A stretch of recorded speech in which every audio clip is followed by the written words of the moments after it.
Texto de Atos, capítulo 17.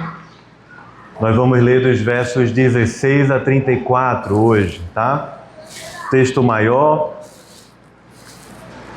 Paulo em Atenas, e vamos prestar atenção na palavra do Senhor. Atos, capítulo 17, nós vamos fazer a leitura dos versos 16 ao 34.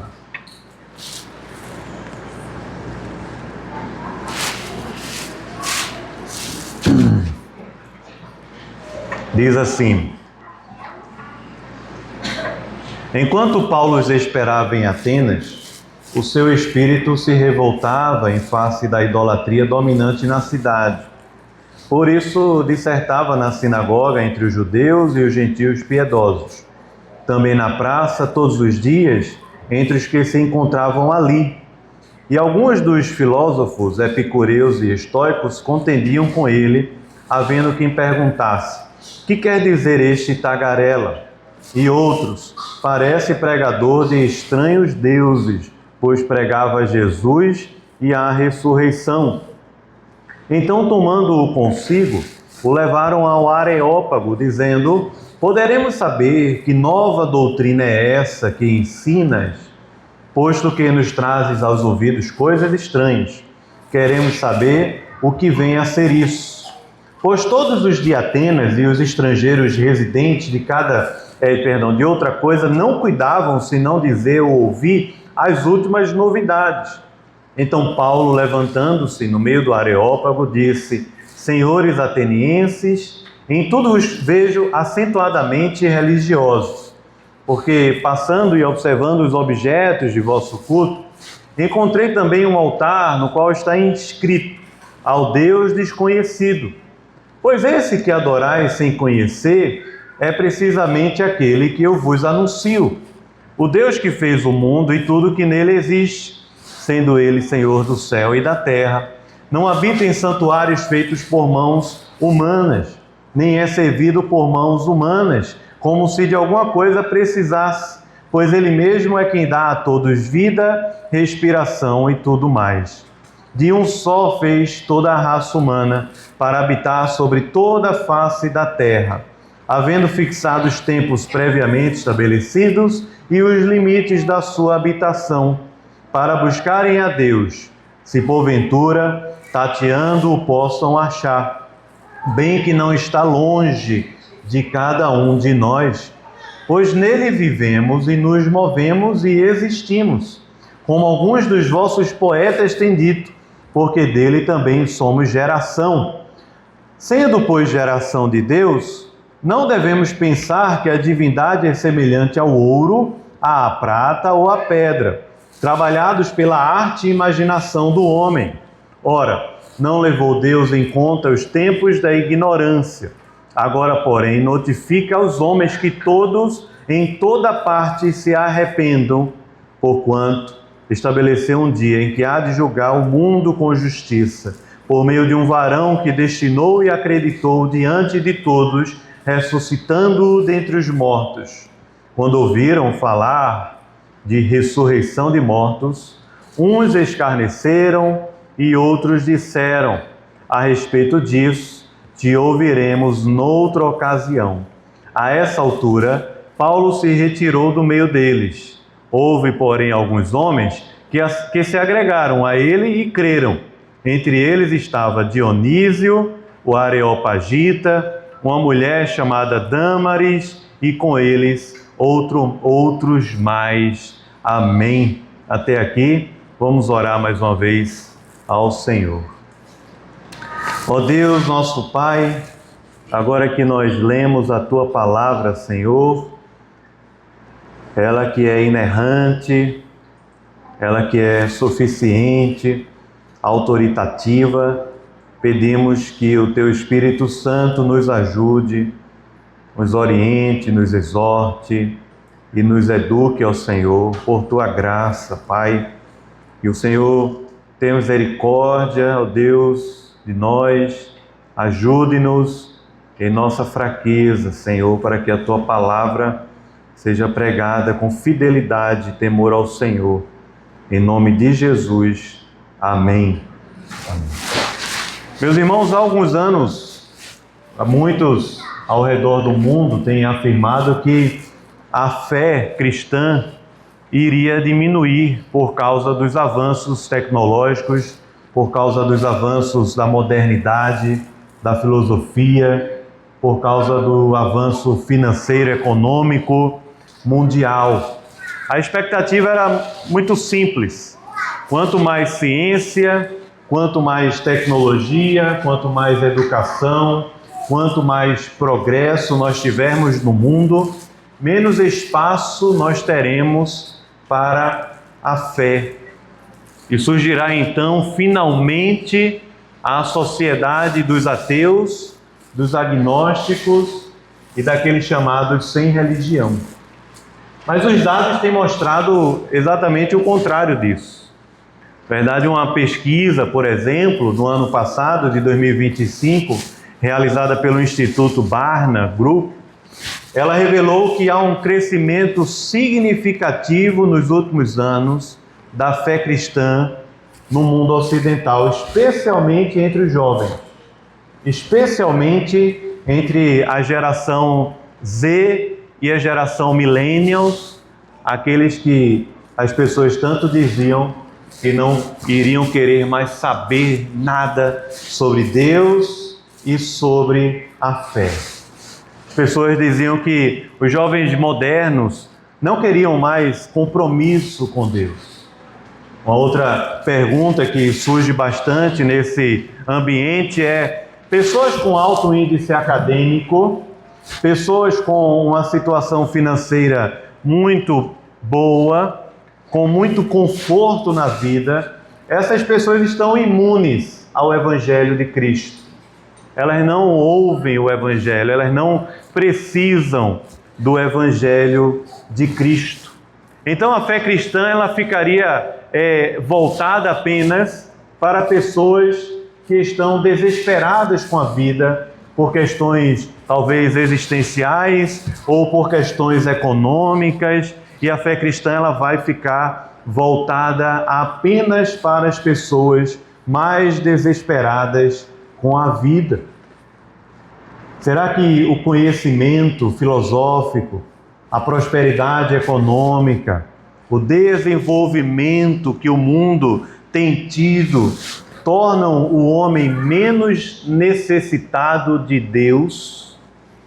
O texto de Atos, capítulo 17, ele nos dá uma boa pista a respeito disso.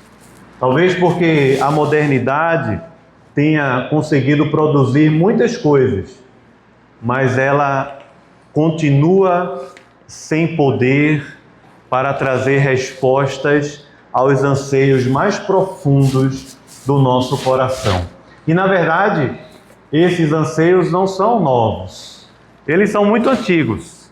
E aqui no texto de Atos, capítulo 17, nós podemos ver alguns deles. Aqui o apóstolo Paulo chega a Atenas. Atenas era a cidade mais intelectual do mundo naquela época. Atenas era a terra de Sócrates, Platão e Aristóteles e muitos outros filósofos que fundaram, como alguns dizem, alguns que não têm uma boa cosmovisão bíblica falam, estes homens fundaram o Ocidente, enquanto que nós sabemos que foi o Senhor e a sua palavra. Então, a terra de Atenas era ali o centro da filosofia, da educação, o centro da arte, o centro da produção cultural. As pessoas iam às praças chamadas ágoras naquela época para discutir filosofia, e é justamente neste ambiente que o apóstolo Paulo se aproveita da oportunidade para pregar o Evangelho de Cristo. E quando Paulo chega lá, ele descobre que aquela história de quanto mais filosofia, menos religião, ela é um fracasso. E o apóstolo Paulo descobre, quando chega lá, que aquela cidade ela era profundamente religiosa. Como são também as pessoas que hoje em dia dizem que não têm religião, que não acreditam em Deus ou que são agnósticos. Como são também as instituições, como a escola, por exemplo, que se diz hoje neutra. Tem escola que diz, não, aqui não tem religião, nós somos uma escola neutra, nós não falamos sobre Deus. E está aí exatamente o perigo, porque essa escola que diz que não fala sobre Deus e não fala sobre a Bíblia, está ensinando para os nossos filhos que Deus e a Bíblia não são importantes para a formação educacional. Então não há nada neutro neste mundo. O apóstolo Paulo percebe isso em Atenas, e para usar um escritor da época chamado Petrônio, um escritor romano, ele dizia que em Atenas havia mais deuses do que gente.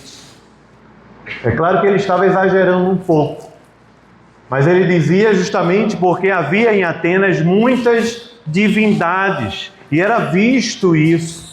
E é exatamente assim que o apóstolo Paulo começa a pregar o Evangelho. Eu tenho percebido que vocês são bastante religiosos, extremamente religiosos. E o apóstolo Paulo começa a pregar o Evangelho diante daquela cultura idólatra de Atenas. Esse é o nosso tema nesta manhã. Crianças, anotem bem aí, tá bom? O Evangelho diante de uma cultura idólatra. É o nosso tema dessa manhã, que nós veremos na primeira parte, nos versos 16 a 21, que o apóstolo Paulo, ele discerniu a idolatria de sua geração.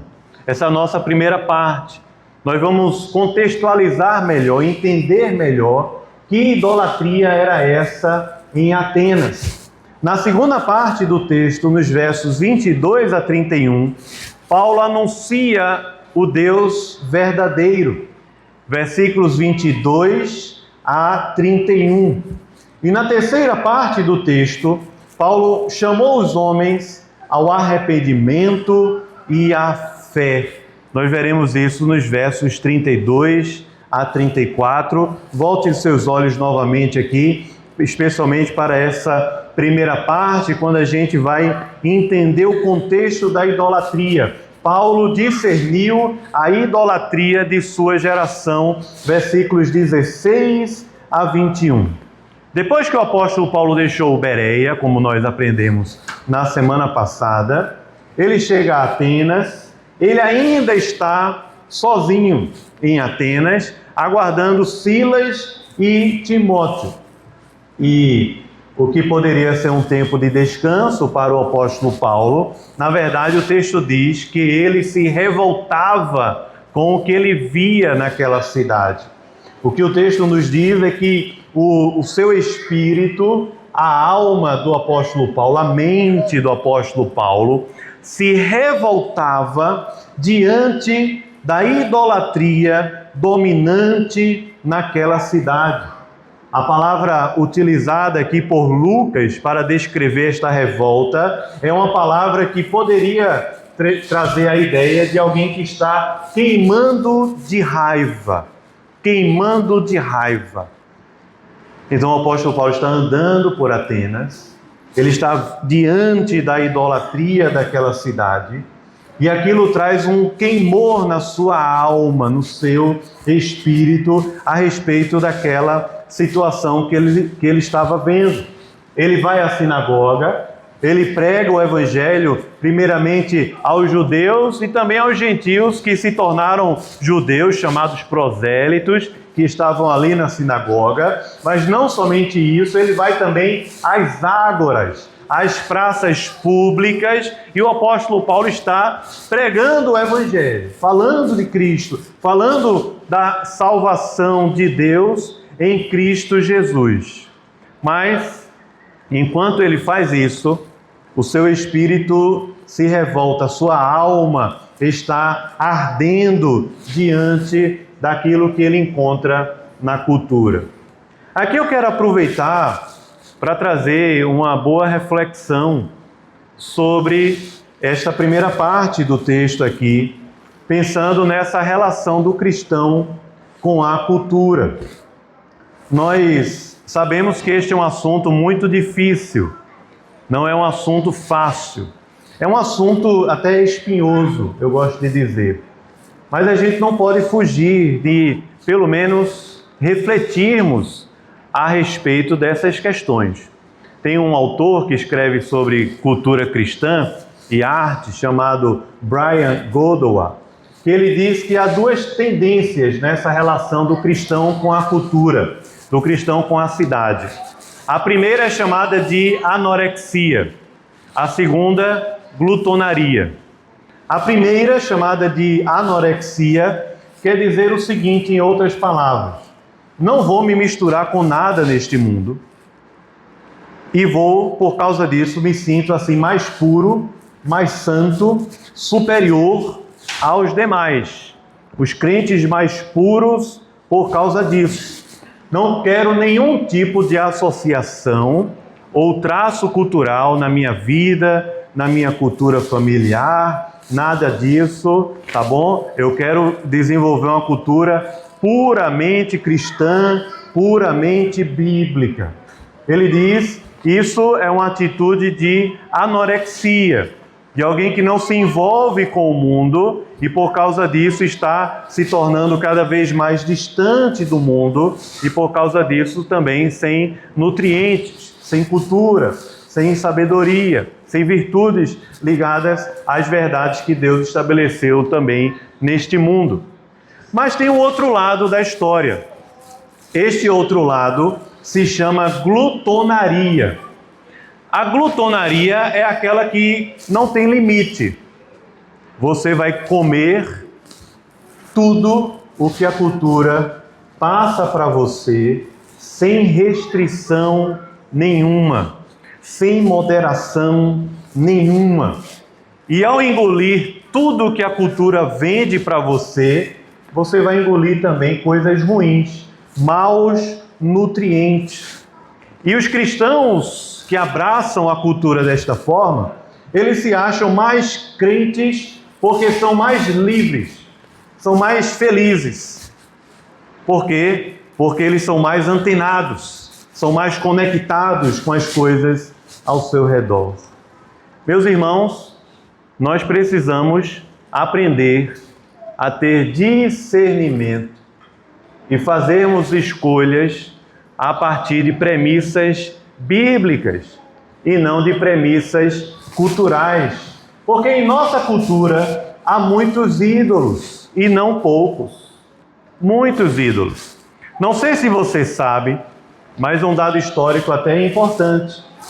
Quando resolveram colocar o Cristo Redentor no Rio de Janeiro, as igrejas evangélicas se juntaram e fizeram um abaixo-assinado contra aquela imagem, porque ela representa para o mundo uma idolatria.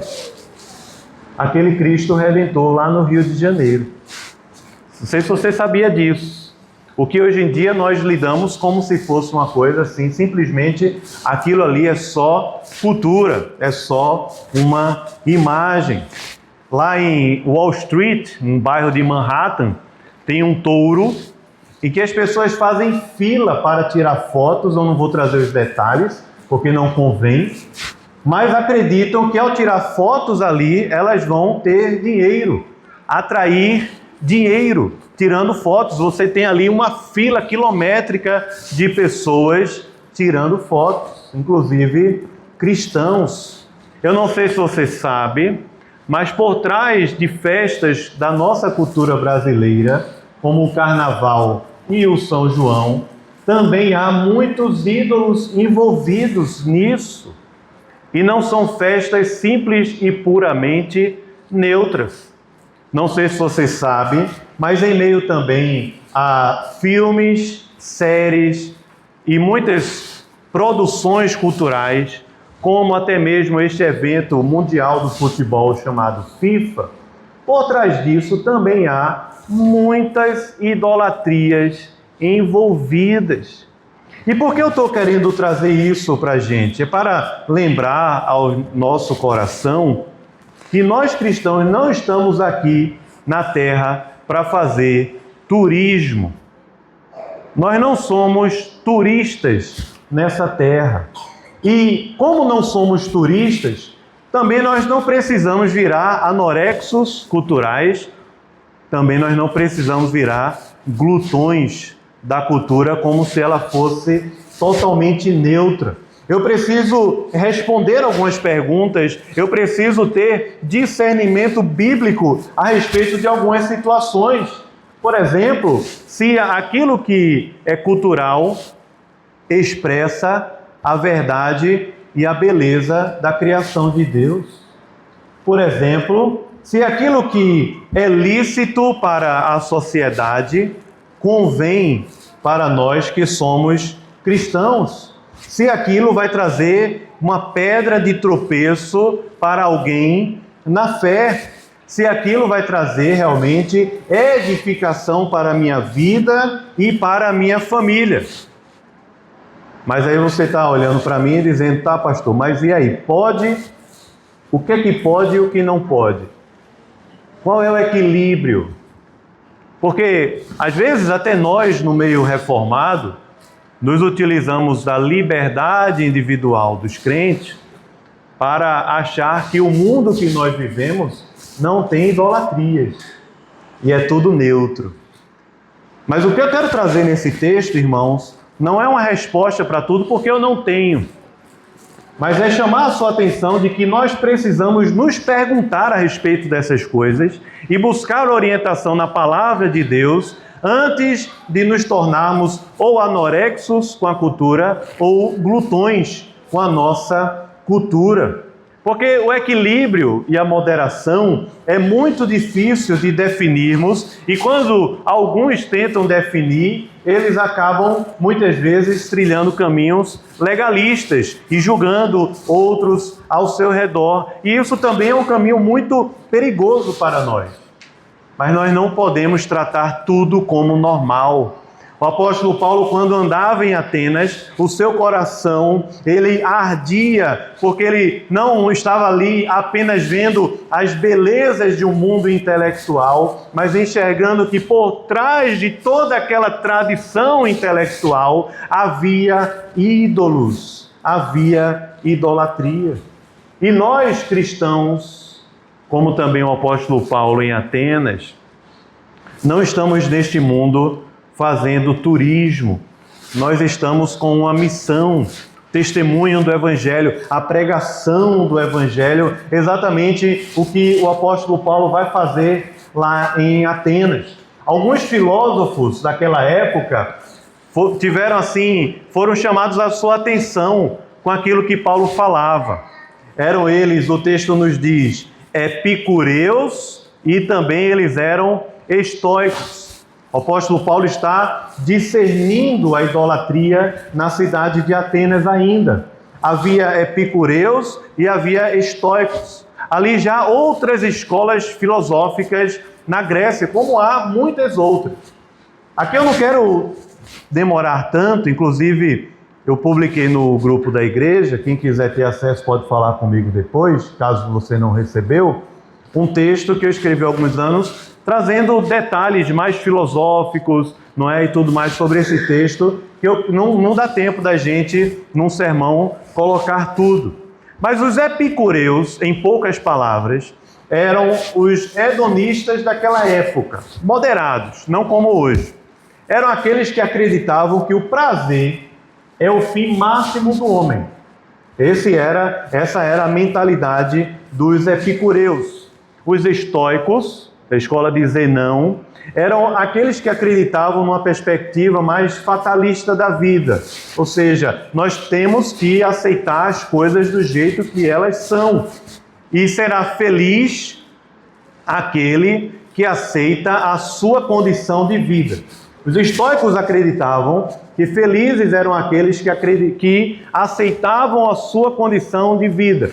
Os epicureus acreditavam que eram felizes aqueles que viviam em busca do prazer e correndo da dor, como algumas igrejas colocam hoje na fachada. Não é? Pare de sofrer, venha para cá.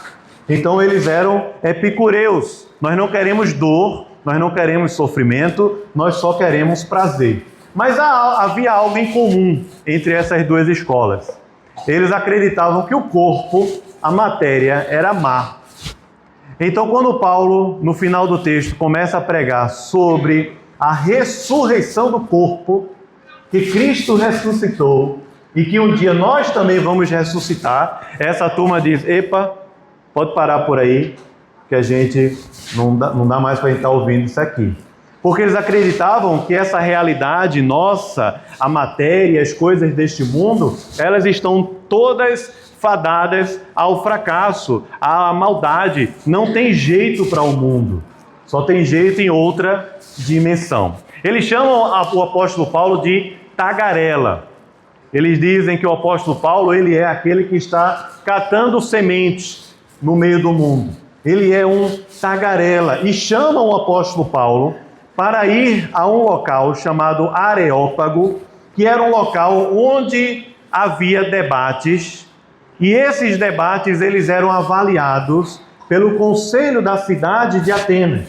Então eles dão a Paulo uma oportunidade de expor aquilo que ele estava falando, tanto nas sinagogas como nas praças, em um areópago, talvez assim um tipo de teatro, anfiteatro. Ali estava sentado o conselho da cidade de Atenas, e eles iam ouvir o apóstolo Paulo, e iam ali debater com aquelas ideias, e iriam julgar se era conveniente ensiná-las em Atenas ou não.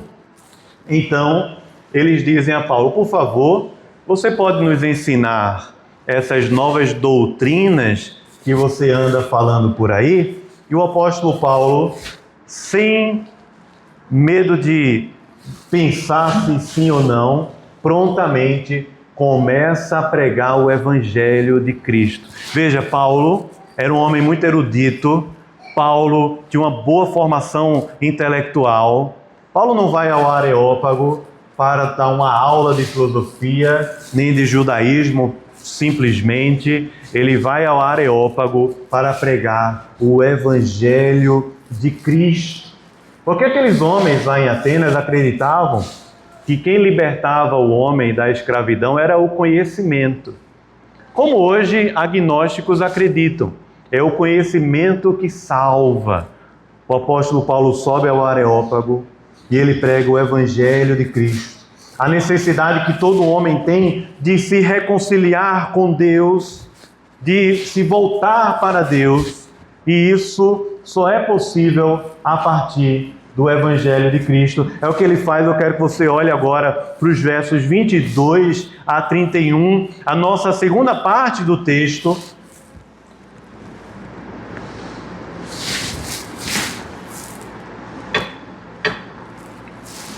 Na qual o apóstolo Paulo, ele anuncia o Deus verdadeiro. Ele anuncia o Deus verdadeiro. Veja como o apóstolo Paulo começa o seu sermão. Ele diz assim, versículo 22, tá? 22 apenas, ele diz assim: levantando-se no meio do Areópago, disse: senhores atenienses, em tudo vos vejo acentuadamente religiosos. Em tudo eu tenho percebido que vocês são bastante religiosos. O que o apóstolo Paulo constata ali andando em Atenas é que eles tinham muitos deuses, muitos altares. E aqui o apóstolo Paulo faz um gancho com a cultura de Atenas. Ele diz: e eu encontrei um deles que tinha inscrito: ao Deus desconhecido. Há uma história mitológica, lendária, sobre esse altar. Eu conto lá no texto também, para a gente o sermão não ficar muito grande. Mas esse altar, ele era deixado lá, ao Deus desconhecido. É interessante porque a expressão em grego é como se estivesse dizendo assim: ao Deus que não dá para conhecer. Ao Deus que não dá para conhecer. A palavra em português para isso é incognoscível, ok? Não dá para conhecer a este Deus. Esta era a inscrição do altar. O apóstolo Paulo diz assim: Deus se revela. O Deus único e verdadeiro é o Deus que se revela. E ele começa a sua pregação justamente àqueles atenienses que não tinham falta de religião. Na verdade, eles tinham religião até demais. Como as pessoas hoje no mundo moderno, que se dizem não religiosas, elas têm religião até demais no seu coração, travestidas muitas vezes de materialismo, ou do dinheiro, ou da ciência, ou de qualquer outra coisa. Aí então o apóstolo Paulo começa a pregar o evangelho ali. E a pregação ela consiste de alguns pontos que eu queria que você olhasse a partir do verso de número 24, quando o apóstolo Paulo começa a dizer aos atenienses, primeiro, que há um Deus criador de todas as coisas. Ele diz, há um Deus que é criador dos céus e da terra, e não é Zeus este Deus. Depois, no verso 25, ele diz que há um Deus que não apenas criou todas as coisas, mas ele sustenta todas as coisas, inclusive a nossa respiração. A todos dá vida, a todos dá respiração e tudo mais. Ele é um Deus que é o Criador e é o Deus da providência.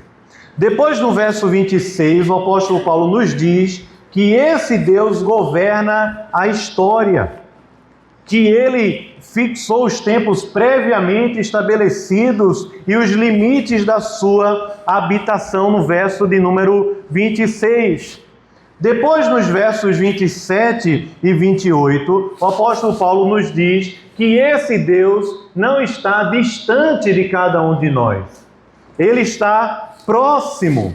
E aqui algo interessante, porque o apóstolo Paulo usa dois poetas gregos. Ele cita aqui no texto. O primeiro foi o poeta chamado Epimênides. O segundo, o poeta chamado Aratus. Mas a poesia original dizia assim, preste bem atenção. Em Zeus nós vivemos e nos movemos e existimos. E a outra dizia, de Zeus nós somos geração, de Zeus nós somos descendência. Aí o apóstolo Paulo diz, não, nada disso. De Deus, o Deus Criador e o Deus sustentador de todas as coisas neste mundo, em Deus nós nos movemos, nós vivemos, nós existimos e dele nós somos geração. Depois o apóstolo Paulo, no verso de número 29, ele passa a denunciar a falsidade dos ídolos, quando ele diz, o Deus verdadeiro, ele não é feito de ouro, não é feito de prata, ele não é feito de pedra. Aqui o apóstolo Paulo começa a sua confrontação. Ele diz, este Deus ele é distinto de todos. Ele não é feito à nossa imagem e semelhança. Nós é que somos feitos à sua imagem e semelhança, no verso de número 29. Para nos versos de número 30 e 31, o apóstolo Paulo afirmar que este Deus se revela perfeitamente em Cristo. E revelando-se em Cristo, ele é também um Deus, ele é um Deus que não é apenas misericordioso, mas também é justo. Aqui no verso de número 30 e 31, o apóstolo Paulo conclui falando sobre Cristo, sobre a ressurreição de Cristo. Aqui ele fala sobre o juízo de Deus. Ele é um Deus de juízo e de justiça. E então ele chama os ouvintes ao arrependimento. É a parte final do sermão do apóstolo Paulo. É a nossa parte final também aqui pela manhã. O nosso terceiro ponto, versículos de número 32 a 34. O apóstolo Paulo chama aqueles homens ao arrependimento, como também à fé. Veja aí, quando ele termina o verso 31, versículos 32 ao 34. O texto nos diz que quando o apóstolo Paulo faz isso, ele toca naquele ponto que eu falei no início, é um pouco sensível, porque para a cultura grega, ressurreição era algo muito difícil de entender. E os pais podem explicar melhor isso em casa aos seus filhos, tá? Prestem atenção, crianças, peçam ao papai de vocês e à mamãe para falar um pouquinho para vocês sobre a diferença do mundo sensível e inteligível de Platão, tá bom? A partir da alegoria da caverna, tá? Aí você vai entender bem direitinho isso melhor, tá bom? Mas era muito difícil para o povo dali daquela época entender a ressurreição, o corpo sendo restaurado, o mundo sendo restaurado. Isso era completamente absurdo para aquelas pessoas ouvirem. Por isso, eles dizem: "Ih, Paulo, pode parando por aí, vamos te ouvir em outro momento." Alguns zombaram por causa da mensagem de Cristo que ressuscitou, começaram a zombar do Evangelho. Sobre esse Jesus aí a gente escuta mais tarde, passa amanhã, em outra ocasião. Por quê, irmãos? Porque o cristianismo oferece aquilo que nenhuma religião deste mundo oferece. Além dele ser a verdade, ele oferece a esperança da ressurreição. O cristianismo nos oferece a esperança da ressurreição. E então, nem todos os atenienses se converteram, como nem todas as pessoas ao nosso redor vão se converter com a pregação do Evangelho. Mas o Evangelho não voltou vazio.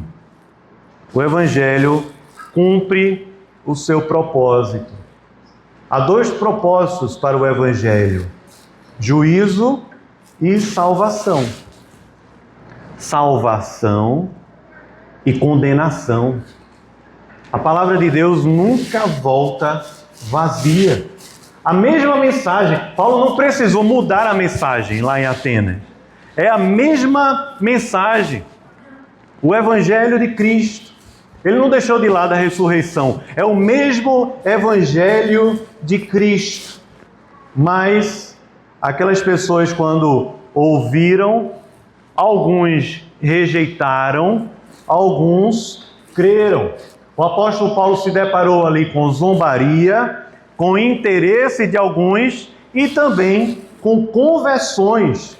O texto diz para a gente que, enquanto uns zombaram, outros se achegaram e creram. Dentre eles, Dionísio, o Areopagita. Também uma mulher chamada Dâmaris. E diz aí outros mais. Uma curiosidade histórica é que um historiador da igreja no século IV, chamado Eusébio de Cesareia, escrevendo a história da igreja, conta que em Atenas, o pastor da igreja de Atenas era Dionísio, o mesmo que cuidava do Areópago. Interessante, é um dado histórico, não está na Bíblia. A Bíblia não vai contar em detalhes como a igreja de Atenas sobreviveu ali. Mas em Atenas, Dionísio, que cuidava do Areópago, era um dos conselheiros da cidade. Dâmaris e outros também se converteram ao Senhor Jesus Cristo. E ali uma igreja nasceu em Atenas. Não porque os resultados dependem do homem, nada disso. Pelo contrário, a nossa missão é anunciar o Evangelho.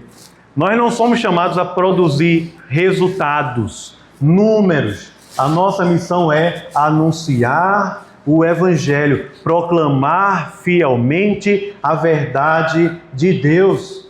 Porque a conversão, ela pertence somente ao Senhor. Somente Deus tem o poder para tirar o homem das trevas, do reino do império das trevas para colocá-lo no reino do Filho do seu amor. O Evangelho é o mesmo. O que Paulo pregou em Atenas e que nós pregamos hoje é o mesmo. É o mesmo que continua ainda hoje confrontando a cultura idólatra da nossa cidade e do mundo, chamando os homens ao arrependimento e à fé em Cristo Jesus. Como falei no início do sermão, dados mais recentes, dos anos 25 e 26, têm mostrado que mesmo as novas gerações, mesmo com muito conforto, tecnologia, alta erudição acadêmica, prosperidade, ainda continuam buscando respostas para os anseios mais profundos do seu coração. Porque como eles, nós também, todos nós precisamos de Cristo. E talvez você que escuta esse sermão possa, nesta manhã também, diante de Deus, abrir o seu coração e dizer para o Senhor que você também precisa do Evangelho de Cristo. Arrependa-se dos seus pecados e creia unicamente no Salvador Jesus Cristo, que não divide a sua glória e o seu lugar com ninguém. Essa é a diferença do cristianismo bíblico. Ele não anda em pé de igualdade com outras religiões, com outras filosofias. Não é Cristo e alguma coisa mais, mas é a supremacia de Cristo sobre todas as coisas, é a suficiência de Cristo pela qual Ele se torna Senhor e Salvador nosso. Não tem como separar isso. Alguns dizem, Jesus é o meu Salvador, mas não é o meu Senhor. Não tem como separar isso. Se Jesus é o seu Redentor, Ele será também o Senhor da sua vida e da sua história. O homem moderno continua como os atenienses, tateando no escuro, tentando encontrar uma resposta que sozinho neste mundo ele nunca vai encontrar. Atenas tinha deuses demais, mas não conhecia o Deus verdadeiro. O mundo moderno também tem deuses demais, mas não conhece o Deus verdadeiro. E nós que somos a igreja do Senhor, não precisamos mudar a mensagem do Evangelho para que ninguém se adeque melhor à nossa igreja. A mensagem do Evangelho precisa ser a mesma, confrontando os ídolos da cultura que nós vivemos, confrontando os ídolos do nosso coração, porque nós pregamos a Cristo crucificado, nós pregamos a Cristo ressuscitado. Este é o Evangelho do Senhor Jesus Cristo. E finalizando este sermão, eu quero ainda fazer algumas aplicações ou trazer à sua memória algumas coisas que nós precisamos colocar em prática em Cristo e pela graça de Cristo. Primeiro, cuidado, não se encante tanto com as coisas desse mundo. Cuidado com os encantamentos, que o conforto, que o dinheiro, que o álcool, que as festas, que as posições, que o status, que a vida acadêmica pode dar. Porque nós precisamos entender que nós cristãos não estamos neste mundo para fazer turismo e desenvolver também em nós esta ira santa, esta santa indignação com aquilo que não pertence ao reino de Deus nesta vida. O materialismo, o consumismo, a vaidade acadêmica ou coisas desse tipo. Quando estamos confortáveis no mundo e os ídolos não mexem com a gente, eles não deixam o nosso espírito agitado, é muito perigoso. porque nós não podemos nos amoldar com as paixões do nosso século, mas termos discernimento com a palavra de Deus, para entendermos até que ponto nós devemos nos envolver, até que ponto nós devemos fazer ou não, escolher ou não, ir ou não ir. As decisões da nossa vida, elas precisam considerar que nós vivemos em um mundo idólatra e que o Senhor, na sua palavra, nos chama a uma vida diferente. Nós não fomos tirados deste mundo, mas nós não somos deste mundo. Nós estamos neste mundo com uma missão maior, que é testemunhar o Evangelho de Cristo. Também quero pensar com você que nós não devemos amaciar o Evangelho para ninguém. Para ninguém. Nós não devemos mudar o Evangelho para que as pessoas possam, de alguma forma, se conectar com a gente ou com a igreja. Nós não devemos ter medo de afirmar que só Jesus Cristo salva. E que não é como nas outras religiões que falam, não, Jesus é muito bom, muito legal, e isso e aquilo também, e todo caminho leva para Deus. Não. Todo caminho leva você para o inferno. Apenas o caminho de Jesus leva você para Deus. Este é o diferencial do Evangelho de Cristo. Ainda quero pensar com você, a partir dessa pregação que o apóstolo Paulo fez, não sei se você percebeu, mas o que o apóstolo Paulo fez em Atenas foi contar para os atenienses, a revelar Deus para os atenienses, não é? Falar de Deus para os atenienses, a partir de uma cosmovisão bíblica, que é resumida em 4 pontos. Quais são eles? Qual é o primeiro? Criação. O segundo? E o terceiro? Redenção. E o quarto? Consumação. O apóstolo Paulo faz isso em Atenas. Deus, ele é criador. Nós estamos distante de Deus. Ele enviou Jesus Cristo e um dia ele vai voltar para julgar pecadores do mundo inteiro. Haverá um juízo final. Nós não podemos perder isso de vista, alimentar a nossa mente e tudo o que nós fazemos neste mundo a partir de uma cosmovisão bíblica. Ainda devemos aproveitar as oportunidades, irmãos, que Deus nos dá para pregar o Evangelho, pregar Jesus Cristo, onde Deus nos colocar. Seja em lugares de muito prestígio social e econômico, ou em lugares de muita debilidade social e econômica, seja para pessoas eruditas ou para analfabetos, não importa. O coração sedento de Deus e carente de Deus é igual. Nós devemos pregar o Evangelho de Cristo. E ao fazermos isso, descansarmos na soberania de Deus, porque apesar de nós pregarmos, algumas pessoas, inclusive da nossa própria casa, da nossa própria família, parentes, poderá ser que elas não se convertam ao Senhor. E nós precisamos descansar na soberania de Deus enquanto tornamos Cristo conhecido neste mundo. Nós não podemos perder isto de vista, porque os resultados não dependem de nós. Nós devemos descansar e adorar a esse Deus. O Deus que se revela e que se fez conhecido a nós por meio de Cristo Jesus. Amém.